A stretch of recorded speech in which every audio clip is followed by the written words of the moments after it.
Wait, have you seen Presumed Innocent? What? Have I seen You. Hey, you. Wait, have I seen what? I can't. Wait, what did you say? I can't. What did you say? Nothing. Don't ask me. Don't ask I me. couldn't understand what he actually said. Type in Superman. Superman? No, that's not gonna help, right? You're f***ing me here. Do What Doctor are you talking Doom about? versus Superman, comic book cover, not Doctor Doom cover. I mean, who gives a f about like proving it right though? That's what I'm saying. Oh, I do. How would you find this out? So who told you this? Who told me what? Did you read comments to figure this out, or how? No, what Jay happened? said we're getting. Did I read comments? No. Jade said we're getting emails. What are you doing? Yeah. This is why you're unlikable. Just be you, which I'm Be sure you. sucks. Be you. So the fighter and the kid are back from summer break and things are not looking good. The views are continuing to tank, the ad revenue is drying up, and there seems to be tension growing amongst the crew. This is typically what you see in the final days of a show, just before it's cancelled and the excuses start getting thrown around. I mean, things have gotten so bad that Brendan is giving away a truck just to sell a bit of merch. But I'll come back to that towards the end because since they came back from their short break, it's clear that everyone is starting to turn on our boy Bupper. And just in case you missed it, while Bryan Callen was holidaying in Turkey and Bupper was in the shop working on his truck, they re-uploaded old episodes of the podcast and called them throwbacks. And there was one comment in particular that caught my attention.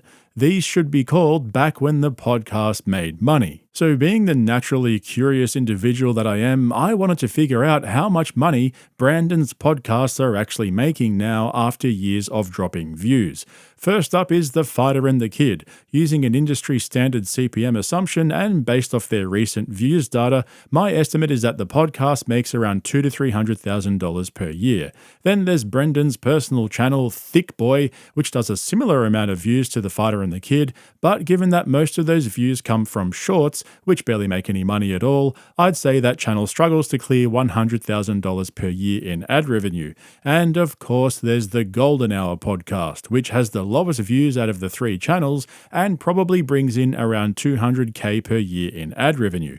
So in total, across all three channels, my estimate is that Brendan's content brings in around $500,000 to $700,000 per year at the moment, which would be the lowest it's ever been for him in almost 10 years of podcasting. Throw in a couple of producers' salaries, Callen, D'Elia, and Griffin as well, not to mention all of the property and studio costs associated with running several podcasts. Well, you don't have to be a numbers guy to see that something doesn't add up. Meanwhile, Bupper's still burning through cars, his wife's burning through handbags, and the IRS are probably balls deep in the subreddit monitoring their activities. Thank God for Cringo Puppy, huh? But let's put the numbers to the side for now and enjoy some old-fashioned podcast cringe slop. Because if you thought things couldn't get much worse for our boy, then you'd be wrong. You see, when your staff start to smell blood, then you start to lose your authority. And that's exactly what seems to be happening with Bupper's Best and Brightest. So let me give you the background. In their first episode back, they were getting up to speed with the latest entertainment news when Brendan apparently triggered some of his fans by mixing up DC and Marvel. The coolest thing in one of the current events we have here is Marvel announced the new Doctor Doom is going to be Robert Downey Jr. Yeah, did you see people go crazy?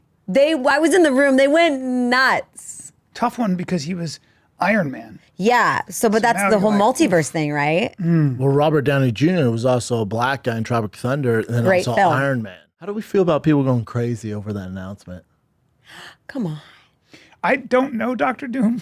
That's Right. I don't know familiar. either. I'm familiar I with don't know Doctor either. Doom. Yeah, I know Doctor Doom. Who was he? He's a villain? He's a Yes. villain, Superman. Bad guy. You're familiar? Yeah, I know comic books, man. I grew up on that shit, but This guy? I didn't fucking bust a nut in my pants when Robert Downey Jr. took the mask off.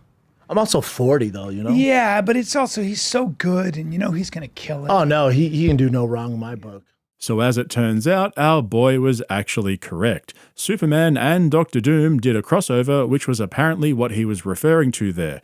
But one thing we know about Brendan is that it doesn't matter who's right and who's wrong. He always seems to fumble the win by going too hard. And it's understandable, right? He's so used to getting ridiculed for being a redact that when he finally gets something right, he doesn't know what to do with it. And you know it's bad when your number one fan, Chin, doesn't understand why you're getting so worked up over it. The next clip from the following episode is so beautiful that I reckon I could personally convince a judge in a copyright lawsuit that it should be considered art, and therefore a creative work. And just remember, he didn't bust a nut in his pants over Robert Downey Jr.'s reveal because he's 40 years old, right? He doesn't care about comic books. Oh, Jay was saying we were getting some emails because we're talking about Dr. Doom, and I was saying how he was with Superman. So Dr. Doom's from Marvel, right? Yeah. Superman's from DC. Yeah. It was like, one's Marvel, one's DC. Brendan's so wrong. I'm not wrong. I had the comic book as a kid. Ooh, I if love you look You it up. remember these things. Yeah, it's my memory remembers certain things. The cover of that comic book, I can remember. Type in Superman. Superman? No, that's not going to help, right? You're me here. Do What are Dr. you talking Doom about? versus Superman. Comic book cover. Not Dr. Doom cover. With DC and Marvel. No, Whatever, just dude. do that. Dr. Doom, Superman. Comic book cover. Which one? You see There it the is. action one? There it is. There's a few. There it is. There it is. Oh, weird. And what is Shut up, that? nerds. It's DC, yeah. Yeah, one's DC, one's Marvel. Shut up, nerds. Good stuff. Yeah. They did a collab together or something? Yeah, they do collabs with Marvel DC. They do them every now and then. That was one I remember distinctively. Any other 'Cause he's brain Fantastic busters? Four. How would you find this out? So who told you this? Who told me what? Did you read comments to figure this out, or how? No, what Jay happened? said we're getting. Did I read comments? Fuck no. Jade said we're getting emails. Emails about it. Yeah. Because they're like, one's Marvel, one's DC. Those don't mix. That never happened. Brent said Superman. Dr. Doom's Marvel. Yeah, dude, had the freaking comic. I was balls deep in comics as a kid. I loved them. That one's from like 1940. So you got a hold of that somehow. I don't think I had. I didn't have the not very original. diverse. I didn't have the They're not original. blacks. No. I All had the right. card or the cover. I remember distinctively that picture, Dr. Doom versus Superman. Did a bunch of them. I mean, who gives a fuck about like proving it right though? That's what I'm saying. Oh, I do. Oh, the I do. Marvel, Oh, yeah. Marvel people. It's a do. big thing. Yeah. The Marvel. It's like people saying do. John Elway played for Pittsburgh Steelers. All right. You're open up and up like a Star Wars Marvel thing. Hold Don't on. get that wrong. Yeah. Hold on, what is this? Okay, we'll come back to the shark attack in a moment because there was three things going on there. Chin is a useless producer. He's a redacted Googler. The timestamps are always wrong, including in this latest episode. He still hasn't fixed them yet, and he talks too much. But all those things aside, even though Brenda was right, Chin is finally starting to realize how much of a child he was being by insisting he correct the record and let everyone know that he's a beast when it comes to comic books. And who is Buppa kidding? He 100% read the comments on that episode. There were no emails, bro. And just so we can appreciate how low the collective IQ of everyone sitting in that studio is, let's get back to this shark story. Oh yeah, this was a good one. Great white shark, Australian surfer, leg goes bye-bye. Wait a minute. When did this happen? 10-footer, When did this happen? July 31st, published. Horrible moment. Surfer is mauled by a great white shark that bit off. Is it in I didn't California? see this. No, Australia. Oh, wow. No, South it's, Wales. Yeah, Oh, South no. Wales. Oh, it's in Wales, sorry. Dude, let me see this. So firstly, Snaz points out that some Australian guy got bitten by a great white shark while surfing. Buppa then says, "Is this in California?" She corrects him and says, "No, it's in Australia." Then Chin and Callen jump in and say it's in South Wales. And so they all thought that there was a horrific shark attack over in the United Kingdom.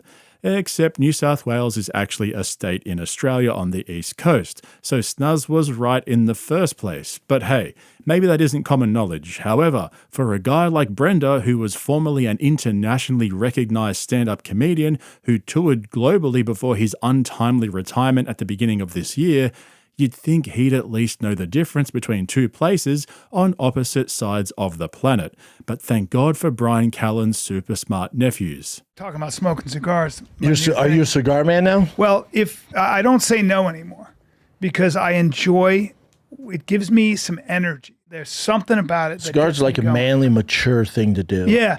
I was just with my nephews who I love. My two nephews now that are grown men. They're the best. How old are they? 23 and 27. Okay, a little young for cigars. But just smart and just they get it. My nephew impressed the fuck out of me. He's a huge UFC fan. So we go, I don't know if I told you this, but we go Rogan puts us on the floor. We're watching the fights. Okay, let me just jump in for a moment to give you the context so you can fully appreciate the cringe that's about to unfold before your eyes.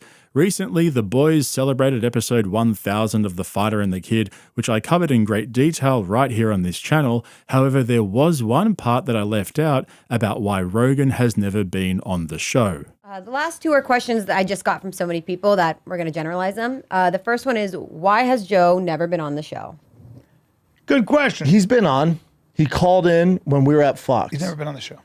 He called in. Yeah. As far as in person, Actually, never. the podcast where he told you to stop fighting was actually our podcast. That's a Fire and the Kid, but it was at Joe Rogan's studio, so I wouldn't say he's on the show. He's always been the most famous guy in the room, so I just don't feel comfortable asking for anything. We've never asked him to be on the show. Everybody asks Joe. Yeah. We're his friends. It makes me feel so I don't weird. want to be the one to ask him Never. for anything. Never. Like, he gets asked for everything. Even when I called him and I want to bring my nephew to the fight, to the Conor McGregor, Chandler fight. But other than that, I don't even ask him for that. See, well, you did ask him for that. No, right? I asked him that, but Yeah, I'm see, saying, I wouldn't even ask him for that. I would rather pay and not ask him. yes. I would have paid, and he'd be like, "You're here." I'm like, "Yeah." Should ask him. Like, it's just not. I don't feel comfortable doing it. Like, Okay, so this is a super sensitive issue for our boy Bubba. You see, along with being banned from Rogan's comedy mothership, Brenda's also banned from attending UFC events by Dana White due to his redacted takes on anything to do with the UFC.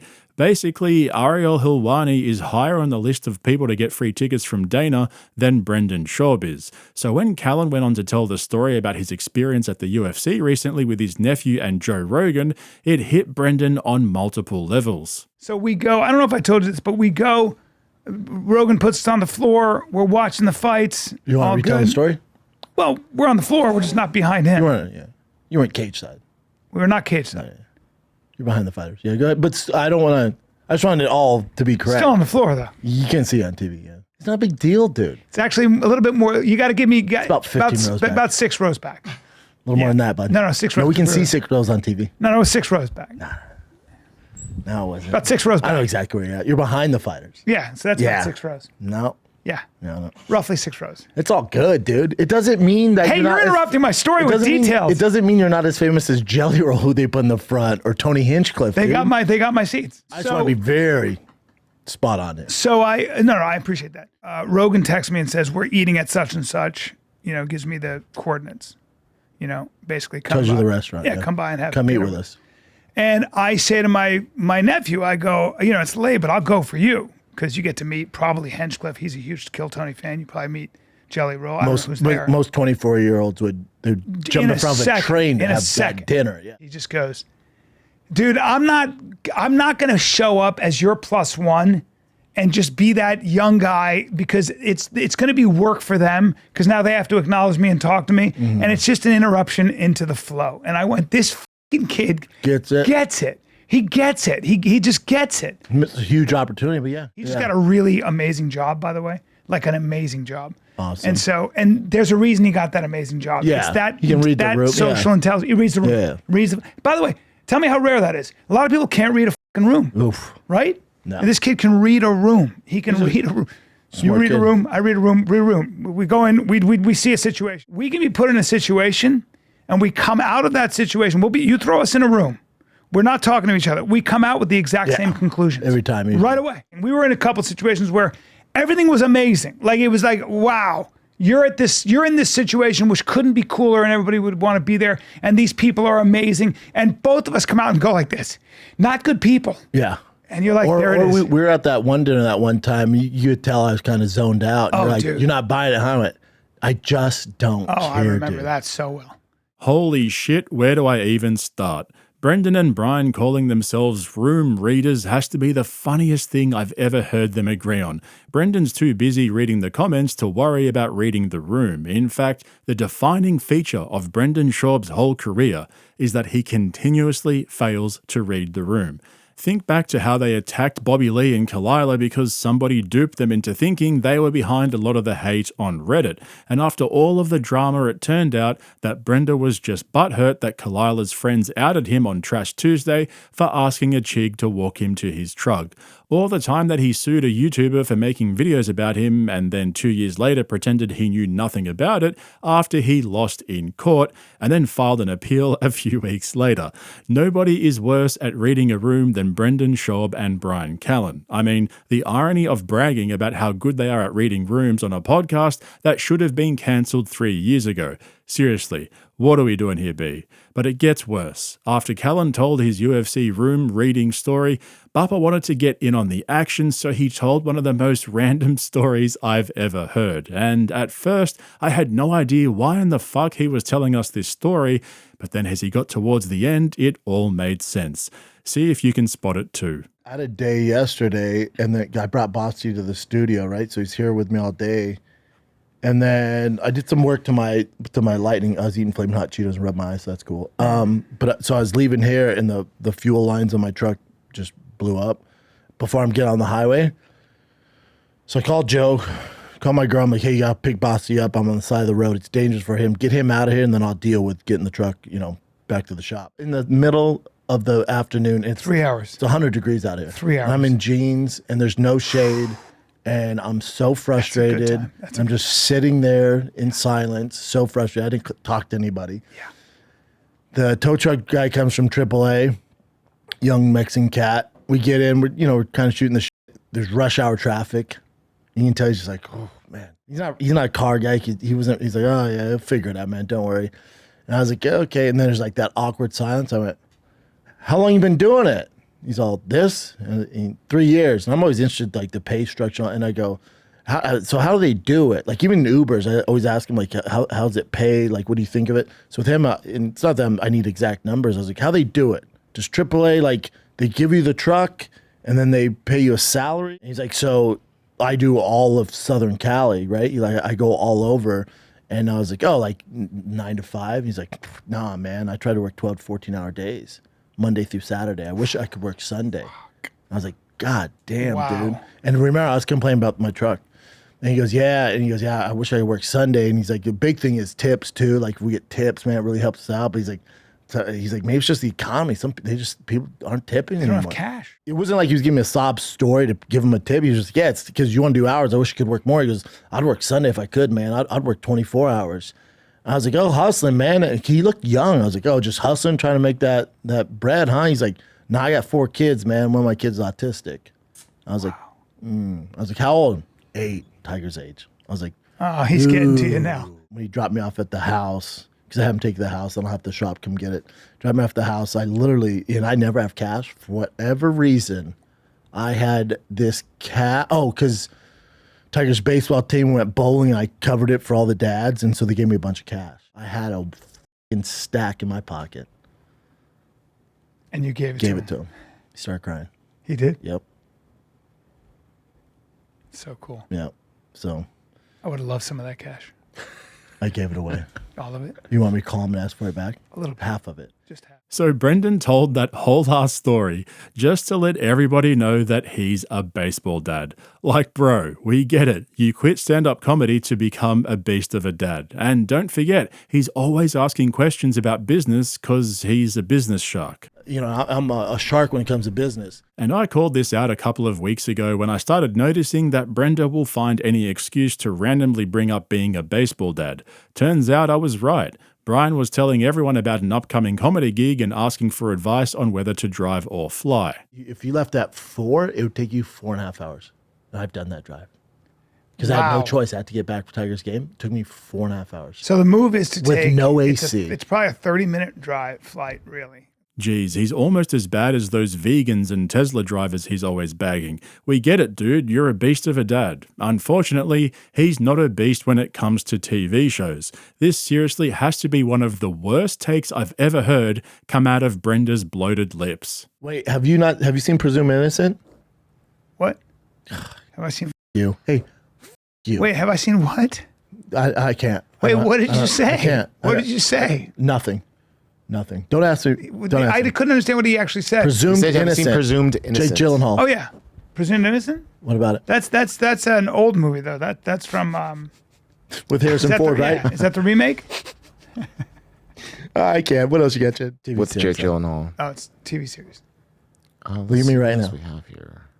Best show you ever see. What? Yeah, you like Breaking Bad, right? And all that Yeah. bullshit, right? Sopranos is good, right? Yeah. Yeah, it crushes all that. What? Yeah, best show you see all year. What? Easily. Presumed Innocent. Yeah. Oh, you saw the movie, so you know how it ends? Okay. I can't. Okay, let me get this straight. Brendan thinks that an 8-part limited series on Apple TV that was based off a 1990 film starring Harrison Ford, which was based off a 1987 novel, is better than Breaking Bad and The Sopranos, arguably 2 of the top 10 TV shows in history. Don't get me wrong, I love a good courtroom drama as much as the next guy, and Jake Gyllenhaal's an awesome actor when he's not pretending to be a UFC fighter turned nightclub bouncer, but fuck me dead, Bupper's CTE is out of control on that one. And speaking of CTE, let's finish off with Brendan's last-ditch effort to sell merch and make a few dollars to cover all of his bills. The countdown to the Trug giveaway is getting closer and closer, with only 3.5 weeks left to enter. You see, Brendan started a new YouTube channel last year called Toontown, which ended up dying in the arse after a few videos. In fact, the most viewed video on that channel by far is the one of him flipping his trug in the middle of nowhere. And so after only a few videos, Bupper decided it was time for a rebrand. Some have speculated that Disney finally noticed he was using their trademark and sent him a seasoned assist. But others, including myself, think that it's yet another attempt to refresh his brand and start the fire again. You know, I'm a shark when it comes to business. So now his trug channel is called Drive Fast or Gas, which stands for, oh, never mind. And so what better way to launch his new brand than to give away a beast of a trug? All you have to do is go to drivefastorgas.com and purchase as much merch as you can to maximize your chances of winning. Or you could just read the official rules where it says no purchase necessary to enter or win. So you could just send Bupper a handwritten letter or send him a text message or an email. Either way, this looks dodgy as fuck. And as I said at the beginning of this video, I just don't understand how the numbers are still adding up. I mean, even if the giveaway is sponsored by a bunch of off-road advertisers and he's earning revenue from all the ad reads across his podcast network, he simply doesn't have the views to get them a return on their spending. So either he's making promises that he can't keep, or there's somebody in the background paying his bills and maintaining his lifestyle. Anyway, that's it from me for today. Remember to go and check out the link in the description to my Patreon if you want to see some of my uncensored content. I'm currently working on my review of Joe Rogan's latest comedy special with full clips and commentary, so make sure you're signed up so you don't miss out on that one. Otherwise, if you're not a regular of this channel yet, hit the subscribe button and don't forget to give me a thumbs up if you ended up enjoying this video. Thanks for watching. I'll catch you in the next one. Is the press blindly behind Kamala? Oh, Or they're is it changing the whole Kamala? narrative and everything. Like now they're erasing her. pretending like she's always been liked and always been loved. She's like trying to get all like urban. She's like, "What up, homies? Oh, Meg the Stallion, y'all." She's like, "Not only did we do it in 2020, but we're gonna do it in 2024." You know, what are you doing? Yeah. This is why you're unlikable. Just be you, which I'm you. sure sucks. Be you.